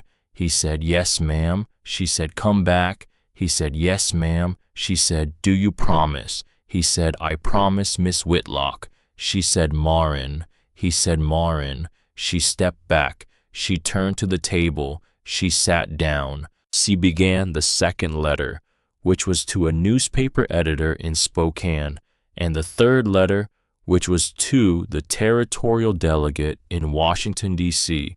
She was writing all of them. She was writing all of them because she had learned in a locked room behind a store in a small town in Idaho that when you send only one signal, it is easy to snuff out. But if you send 5 signals, or 6, or 7, at least one of them lights a fire. Outside on the ridge, the tree in the yard stood in its bare branches under the blue winter sky, and the sun went down over it, slow, red, steady, and winter and everything winter was going to bring with it settled in for the long fight. Thad rode out on a Tuesday, 4 in the morning, stars still hard in the sky, air so cold it burned inside the nose. He wore his father's old bear fur coat, 2 shirts, wool underneath, a knife at his belt and a rifle in a scabbard, 6 days of food, a packet of letters against his chest, wrapped in oilcloth, wrapped again in leather tied against his ribs, with a strap he did not undo for 4 days. Everett saddled the horse himself. He did not speak while he did it. Neither did Thad, because there was nothing to say that had not been said the night before over a very quiet supper, with all 4 of them at the table and the packet of letters sitting between them like a 5th guest. Lyndon stood on the porch with a lantern. Marin stood next to him. She was in Everett's coat again. She was Everett had noticed weeks ago and had not yet said, always in Everett's coat now. He did not have a second coat. He did not need one. He worked inside on the days she was out in it, and he did not mind. Thad mounted up. Everett stepped back from the horse. Thad looked down at all 3 of them. He said, "If I am not back in 12 days. Everett said, "You will be." Thad said, "If." Everett said, "You will be." Thad said, "Everett." Everett said, "Thad, you will be." Thad looked at his brother. He said, "All right." He nudged the horse. He rode. Marin watched the lantern light on the switchback until the switchback took the light away. She stood on the porch for another minute after that. Lyndon said, "You are shaking." She said, "I am cold." Lyndon said, "You are shaking." She said, "Yes." Lyndon said, "Come inside." She went inside. Everett stayed on the porch a long time after that. She looked at him through the window once. His back was to her. His hand was on the porch rail. The porch rail was the one Thad had planned down himself 2 summers ago when Everett's back had gone out for a week, and Thad had done all the outside work for that week and had told Everett to sit in a chair and drink coffee, or he was going to tie Everett to the chair, and then no work would get done at all. Marin remembered this because Lyndon had told her. Lyndon told her a lot of things. She was learning them one at a time, like beads on a thread. She did not know it yet, but she was building a family in her head, not from scratch, from pieces she was gathering, small pieces, which was her mother had once said, the only way a family was ever built, not in a moment, not on a wedding day, in pieces, over years, and you kept them. Everett came in. He did not look at her. He went to the stove. He poured coffee. He drank it standing up. She said, "Everett." He said, "Yes." She said, "He'll be all right." He said, "I know." She said, "You do not know, but he will be." He looked at her. He almost smiled. He said, "Marin Whitlock, you are the worst kind of liar." She said, "Which kind?" He said, "The kind that tells you what you need to hear." She said, "There are worse." He said, "Not many." They stood in the kitchen, 6 feet apart, coffee on the stove, snow on the windows, and a bear fur coat riding south through the dark on a horse that knew the trail better than any horse in the panhandle. The days after Thad left were the longest days Marin had known, because there was nothing to do except wait, except bake, which she did because baking was what a woman did when she could not run and could not scream and could not do the arithmetic in her head anymore, because the arithmetic in her head had become intolerable. She baked 11 pies in 6 days. They ate 2. They stored the rest in the spring house wrapped for the families they had not yet visited a third time, because the third visit was in her plan, the important one. The third visit was when she asked the question, "Will you sign a statement?" The third visit was still ahead of her, for any of them, because Thad had left with letters, not with statements. Statements needed to be signed. Statements needed a notary. Statements needed a marshal, which was why Thad had left.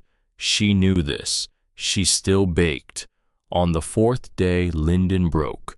Lyndon had been holding for 2 weeks, which for Lyndon was a long time. He came in from the barn at 3 in the afternoon.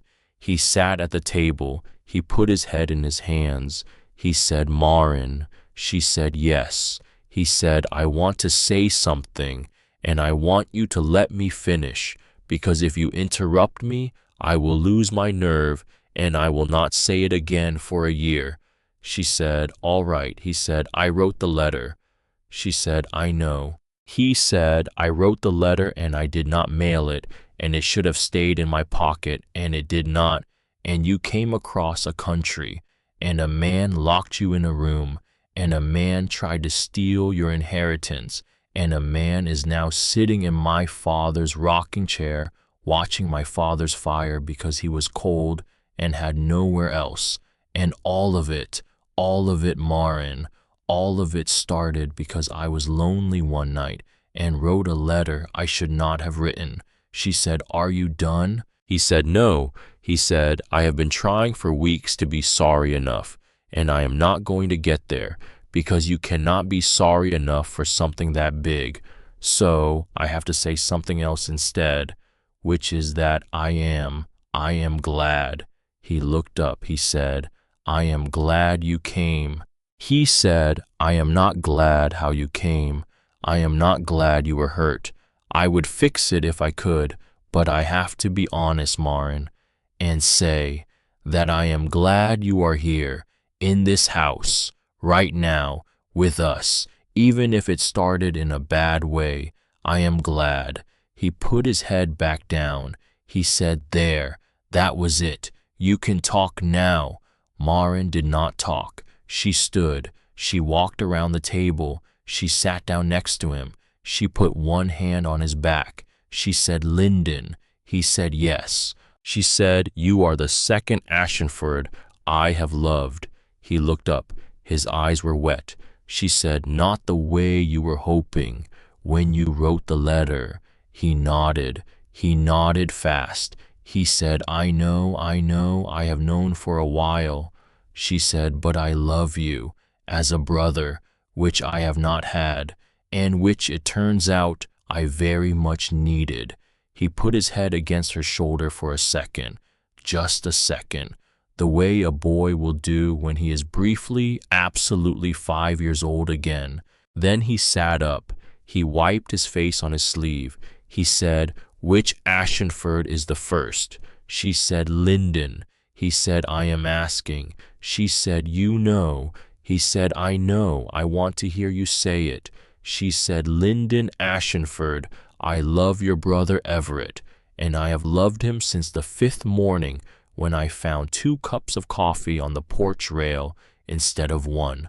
Lyndon let out a breath. He said, "Oh, thank God." She said, "What?" He said, "Because he has been in absolute misery for a month, and Thad and I have been taking bets." She said, "You have been what?" He said, "Thad said the 2 of you would say it out loud by Christmas. I said not until February. Thad is going to win. Thad always wins." She stared at him. Then she laughed, full, loud, from the belly. She laughed for a solid 30 seconds. She wiped her eyes on Everett's coat sleeve, and she laughed again, because sometimes in the middle of something too big for you, the only thing left to do is laugh. Lyndon laughed with her, and Everett at that moment was coming through the door with an armful of stove wood, and he stopped in the doorway because both of them were laughing, and he had no idea why, and he was suddenly absurdly jealous of whatever it was that Lyndon had just said. He said what? Lyndon said nothing. Marin said nothing. Everett said, "Both of you are terrible at that." Lyndon said, "I know." Marin said, "We know." Everett looked at the two of them. He set the wood down. He said quietly, "All right, fine. Keep your secrets." He went back out. Lyndon looked at Marin. Marin looked at Lyndon. They almost lost it again. They held it, barely. On the 9th day, the storm came again. Not as bad as the last one, but bad enough. Snow wind white out on the ridge. Everett on the porch on the 8th night had looked at the sky for a long time and had said quietly tomorrow. He was right. By dawn on the 9th day, they could not see the barn. They kept the wood stove going high. They fed Vale, who was still in the rocking chair, who had said almost nothing for 4 days, and who was slowly, in his own small way, coming to understand that he was going to have to testify against a man who had once been the only friend he had. Marin in her journal wrote, "Vale is not a monster. He is a coward who thought he could rent his soul out cheap. He is going to lose it. He knows that. He is going to give the truth anyway, because a coward who knows he is a coward can sometimes do a brave thing. Once, if someone is standing where he can see them, I am standing where he can see me." The storm lasted a day and a half. Thad was 6 days gone. On the 10th day, in the middle of the afternoon, they heard something outside that was not wind. Everett was up first, rifle in hand. Marin was 2 steps behind. Lyndon had a hatchet because Lyndon did not like guns. Everett opened the door. There was a horse in the yard. The horse was alone. It was Thad's horse. There was no rider. The horse's flanks were flecked with dried blood along one side. Marin made a sound that she did not know she had made until Everett turned to look at her. She said no. Everett said, "Marin." She said no. Everett stepped out into the snow. Lyndon was already at the horse. He was checking. He was checking every part of the horse because Lyndon knew horses the way some men knew people, and he could tell in 10 seconds where the blood had come from. He said, "It's not the horses." Everett said, "Where?" Lyndon said, "On the saddle, left side. Someone was bleeding against the saddle." Everett said, "How much?" Lyndon said, "A lot, not fresh, old blood." Marin said, "Where is he?" Lyndon did not answer, because Lyndon did not know. Everett was already reading the horse's tracks in the snow behind it, which was hard. The storm had covered most of them, but some remained, wandering. The horse had come up the mountain without a guide, following its own memory of the path. Marin said, "Everett, where is he?" Everett said, "Marin." Marin said, "Where is he, Everett?" Everett looked at her. He said, "I don't know." She said, "Then we go find him." He said, "Marin, the storm is not fully done. There will be another push tonight." She said, "Then we go now." He said, "You cannot come. It is too cold. I need you here. If he comes in on foot, you have to be here." She said, "Everett." He said, "Marin, please once, do this once. Stay here." She looked at him. She had not been asked please by a man since her mother's brother had asked her to sing at her mother's funeral, and she had not been able to. And he had said, "Please, little Wren." And she had. She said, "How long?" He said, "As long as it takes." She said, "Everett." He said, "Yes." She said, "Come back too." He said, I promise. He kissed her, once, on the forehead, very briefly, the way a man will kiss a woman when he does not know if he will have another chance and does not want to make a scene about it. Then he was on his horse and Lyndon was on his horse and they were riding down the south trail and Maren was standing in the yard with Thad's horse alone. She stood there for a full minute. She thought, I am going to bake. I am going to bake because it is what I do, and if he walks back into this yard, I want him to smell it. She went inside. Ambrose Vale was standing in the middle of the front room. He was pale. He said, Miss Whitlock. She said, yes. He said, what can I do? She looked at him. She had not asked him for anything. In 6 days, she had fed him. She had let him sit by the fire. She had let him not talk when he did not want to talk. She had done all of it because she was at heart her mother's daughter, and her mother had said that mercy was a thing you gave people even when they did not deserve it, because that was in fact the definition of mercy. Now Vale was standing here offering her something, because sometimes a person offers you something because they have finally seen how much you have already given them. She said, Ambrose. He said, yes. She said, peel apples. He said, how many? She said, all of them. He peeled apples. He peeled them for 6 hours. He peeled them badly at first, and then a little better because he had never peeled an apple in his life, and Maren had to show him twice, and he had cut his thumb 3 times before he got the wrist angle right. She did not say a word about the thumb. She did not say a word about him at all.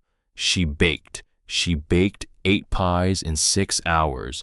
She had not baked that fast since the 3rd night in Ambrose Vale's back room, when she had baked one to leave on the windowsill because she had needed to send a signal she did not know if anyone would receive.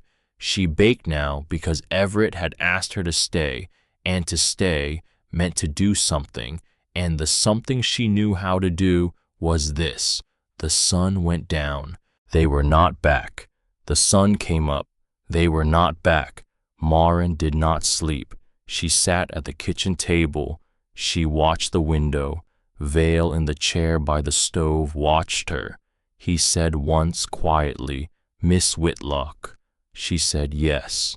He said, you did not scream when I locked the door that first night. She said no. He said why? She said because a woman who screams is a woman who has been reduced to one sound, and I was not going to give you all of me. On the first night, in a locked room, in your kind of world. He was quiet. He said, Miss Whitlock. She said yes. He said, I will tell them everything, in the courthouse, with my name on it, and I will not run, even if the judge sends me to prison, which he will. She said yes. He said, I wanted to say it out loud, once, before I lost my nerve. She said, you have said it. It is said. It is enough. At noon of the 2nd day, the door opened. Everett came in first. He was carrying Thad. Thad was alive. He was pale as a sheet. There was a bullet wound high in his left shoulder. It had been stitched roughly in the field by Lyndon, whose stitches were not medical, but were at least tight. Thad's hair was matted with dried blood on one side. His eyes opened when Everett laid him on the settle by the stove. He looked at Maren. He said, I made it to Spokane. Maren said, Thad. He said, the marshal is coming, behind me, 2 days, bringing 4 men. She said, Thad, stop. He said, I got shot in Wallace, on the way back. A man I did not recognize, well-dressed, not from Wallace. Everett said, Kane sent someone. Thad said, yes. Everett said, how did you get away? Thad said, I killed his horse. Then I ran mine into a bad piece of country. Then I circled back. Then I got here. Everett said, you lost blood. Thad said, I know. Lyndon was already boiling water. Lyndon was already unwrapping the field dressings. Lyndon was already doing what he did with his hands. When his heart was too full, Marin knelt by the settle. She took Thad's hand. She said, You promised. He said, Yes. She said, You promised. He said, I did, and I kept it. She started crying, which she had not done in weeks, which she had not done since the night in the locked room. She had put her tears in a jar and closed the jar and set the jar in the back of a shelf inside her chest, and now the jar had broken. She cried for a full minute. Thad watched her. He said quietly when the crying eased, Marin. She said, Yes. He said, You are family. That was a family cry. She said, I know. He closed his eyes. He said, Good, because I am about to sleep for 2 days, and I did not want to sleep until I had said that. He slept. He slept for a day and a half. He lived. The United States Marshal arrived on the morning of Christmas Eve. His name was Beauregard Hollis. He was 51. He was gray at the temples. He had 4 deputies. He had a warrant for the arrest of Merritt Kane, president of the Silver Creek Bank, on 29 counts of banking fraud and 1 count of conspiracy to commit murder. The murder count was for Thad, which Thad, propped up on the settle with a blanket around his shoulders, thought was on balance worth being shot for. Marshal Hollis came up the mountain in a bearskin coat and boots that came to his knees. He did not at first believe what he was reading. Then he read it again. He read Josiah's ledger. He read the packet Vale had brought up in the whiteout. He read Marin's journal cover to cover, in one sitting with a cup of coffee, going cold beside his elbow. He closed her journal. He said, Miss Whitlock. She said, Yes, Marshal. He said, You did the work of a federal investigator. She said, I did the work of a woman who was locked in a room, which is not so different. He almost smiled. He said, We ride down at first light. Ambrose Vale rode down with them, in cuffs at his own request. He said when the marshal offered to take the cuffs off for the ride, I will not ride into that town without them. I want the town to see me the way I have been, not the way I pretended to be. The marshal put the cuffs on. Ambrose Vale mounted up. 29 men rode into Silver Creek on the morning of Christmas Eve, 1883. 4 federal deputies, 1 United States Marshal, 3 Ashenford brothers, one of them with his left arm in a sling, 1 prisoner in cuffs, 1 woman, 20 homesteaders they had picked up as they came down through the valley, riding 2 by 2, silent, their faces set. Merritt Kane was in his office at the bank. He was signing papers. I was arranging the sale to the Chicago syndicate, which was to close by wire at 3 o'clock that afternoon. He heard the horses. He looked up. He saw 29 men in the street. He saw the marshal. He saw Vale in cuffs. He saw the woman he had never met, but had been told about for weeks. He put down the pen. He said aloud to his empty office, Well, so it was going to be her after all. He stood up. He put on his coat. He walked out to the street. He said calmly to the marshal, I would like a moment to gather some papers. The marshal said, Mr. Kane, sir, you will not touch any papers ever again in my presence. Merritt Kane was arrested at 10:15 in the morning on Christmas Eve. The bank's ledgers were seized. The bank was placed under federal receivership. Every forged note was voided that afternoon by order of the marshal pending court review. 34 families kept their land. Christmas Eve that year at the Silver Creek Methodist Church. The church was full, fuller than it had ever been, because the news had run through the valley on horseback all afternoon. because every family the Ashenford brothers had visited and every family they had not yet visited had come, because a girl from Georgia with a leather journal had in 11 weeks done what no one in Silver Creek had done in 6 years, which was to say the name Merritt Kane out loud in a room where he could not answer. Sarah Halloway found Marin by the door. Sarah Halloway did not say anything. Sarah Halloway just put her arms around Marin for 30 seconds. Then she stepped back and she said, "Miss Whitlock, ma'am, my youngest is going to be named after you, if it is a girl, which it is going to be, because I have 5 sons and I am owed a daughter." Marin laughed. Sarah laughed. Sarah's husband stood behind her with his hat in his hands and his eyes wet. Marin said, "Sarah, you cannot name a child Marin." Sarah said, "Watch me." At the church, Reverend Copeland stood up. He said only one thing. He said, "Tonight we are going to sing, and afterwards we are going to eat what Miss Whitlock has brought. And we are not going to speak in this church on this night about anything that has happened in this town today, because we will speak of it on other days. Tonight we are going to sing." They sang.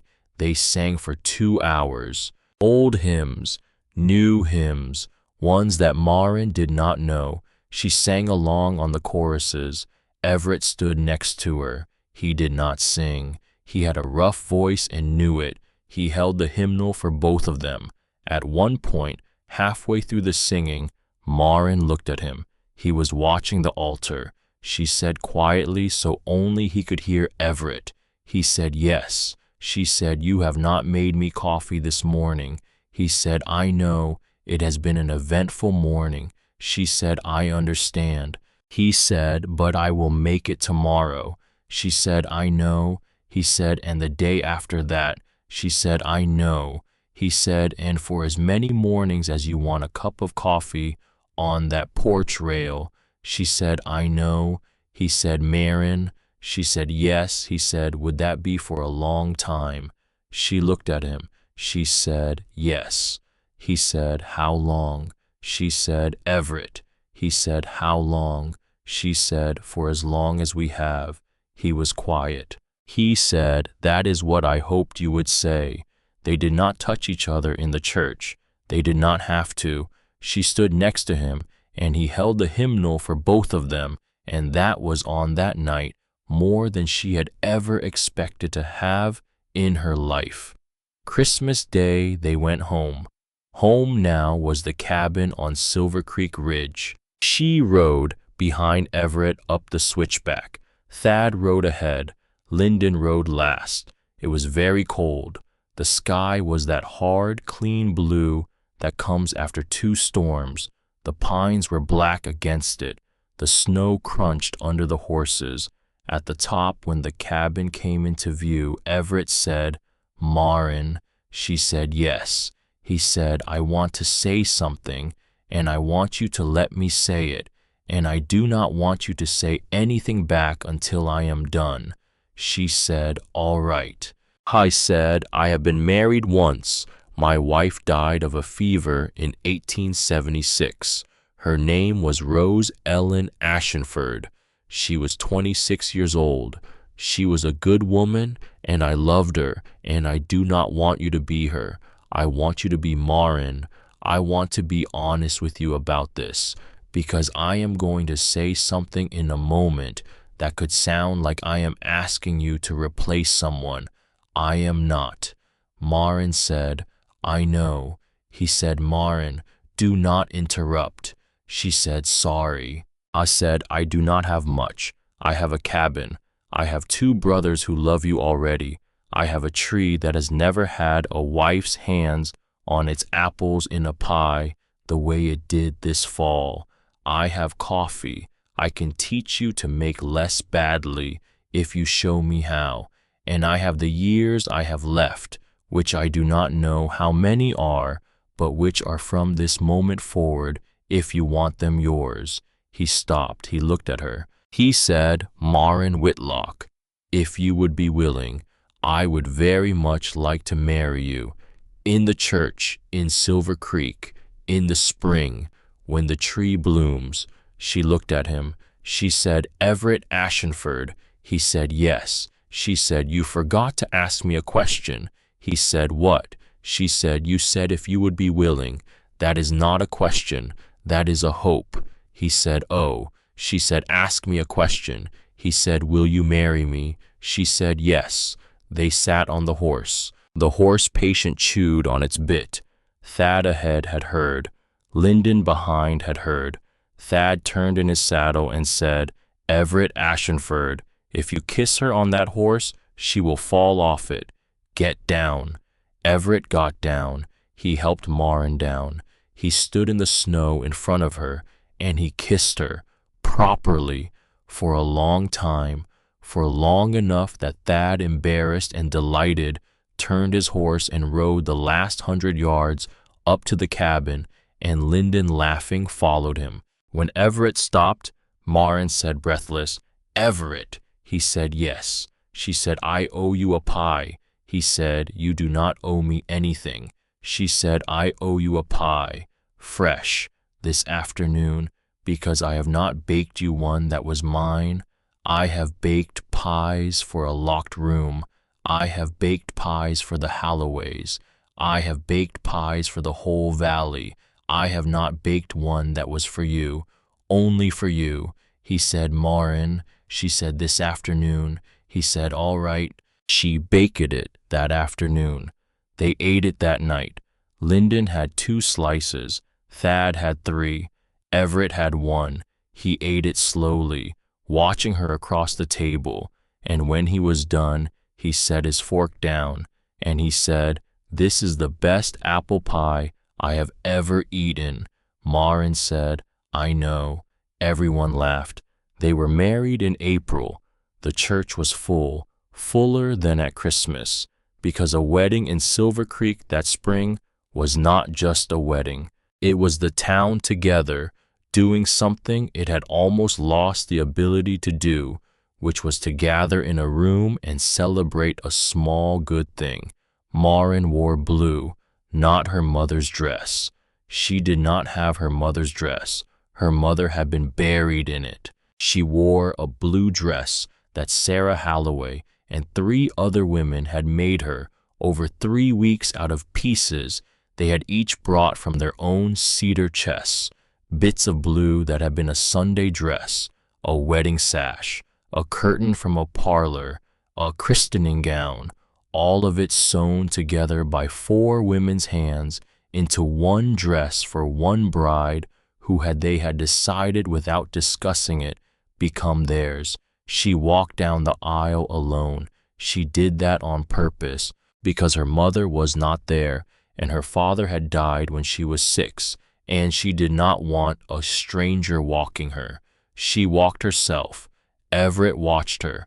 Everett Ashenford, 36, now standing at the altar, in a wool coat with the elbows mended and the cuffs mended, standing next to Thad, whose left arm still went stiff when the weather changed, standing next to Lyndon, whose hand kept sneaking up to wipe his eyes, watched Marin Whitlock walk down the aisle of the Silver Creek Methodist Church on a Saturday morning in April in 1884. He watched her without moving, because if he moved, he was going to weep, and he was going to weep in front of every family in the valley, and he had decided that this was not the day for it. He would weep, he thought, on the porch at 4 in the morning alone, when he made her coffee for the first time as her husband. He was allowed to weep then, not now. She reached the altar. She stopped. She looked up at him. She said, only for him, Everett. He said, only for her, yes. Reverend Copeland began. They said the words, all the old words. Everett had said them once before in this same church on a July morning in 1874. He had thought he would never say them again. He was wrong, and he was glad to be wrong, and he thought as he said them that a life could give you a second chance at a word, and it did not mean you had failed the first chance. It only meant that the word was bigger than any one time you said it, and that was in fact the whole point of the word. He kissed her. Small kiss, church kiss. He was polite. The reception was in the church hall. On the dessert table in the middle was an apple pie. She had baked it that morning, before the wedding, at 4 a.m., in her wedding dress under an apron, because she wanted to be the one who baked it, and it had to be that morning's pie. Everett found it at the dessert table an hour into the reception. He took a slice. He tasted it standing there. He set his fork down. He looked around the room at the 60 faces of Silver Creek. Sarah Holloway laughing, holding a boy on her hip. Reverend Copeland red-eyed. The 4 women who had sewn the dress. Thad at the punch bowl teasing Lyndon about something. Everett looked at Marin. He said across the room in a voice not loud, but that carried, "Who made this apple pie?" The room went very quiet. Then it laughed. The good laugh. The warm laugh. The laugh of people who have decided together that they know what a good moment looks like when they are in one. Marin said from across the hall, "I did." Everett said, "It is the best apple pie I have ever eaten." Marin said, "I know." And she crossed the room to him, slow, not fast, because a woman walks the way she wants to walk on the day she is being married, and Marin walked the way her mother had taught her, which was chin up, shoulders back, and no hurry at all, because life was going to take her fast enough anyway. She reached him. He put out his hand. She took it. They stood at the dessert table holding hands, the pie between them. Kane went to federal prison for 9 years. He died there in his 6th year of pneumonia in the winter of 1889. Vale went to prison for 3. He got out in 1886. He went to Oregon. He wrote to Marin once from Portland in 1888 a letter that said, "Only I am running a small bakery. I peel my own apples. I think of you every morning. I am not a good man yet, but I am no longer the man who locked a door." She did not write back. She kept the letter. She put it in the flour tin on the top shelf of the pantry where Josiah Ashenford had once kept the deeds that had saved his sons. She thought that was where it belonged. The Halloways had their daughter that April. Her name was Marin. She grew up to be a school teacher in the very schoolhouse that Silver Creek would build in 1892 on the land that had once been the surveyed spur of the Northern Pacific Railroad, which had in the end not come through Silver Creek at all. The railroad went elsewhere. Silver Creek stayed small. Silver Creek stayed itself, which was in the end what Silver Creek had wanted. Though it had not known this before, a young woman had shown up on its train platform in October in a dusty traveling dress. Outside on the ridge above Silver Creek, the tree that Josiah Ashenford had grafted, and that Lyndon Ashenford had tended, and that Marin Ashenford had that October baked her mother's recipe from, was opening the first of its white blossoms. Its roots were very deep, patient, permanent, older than any of them, and spring and everything spring was going to bring with it was at last coming up the mountain.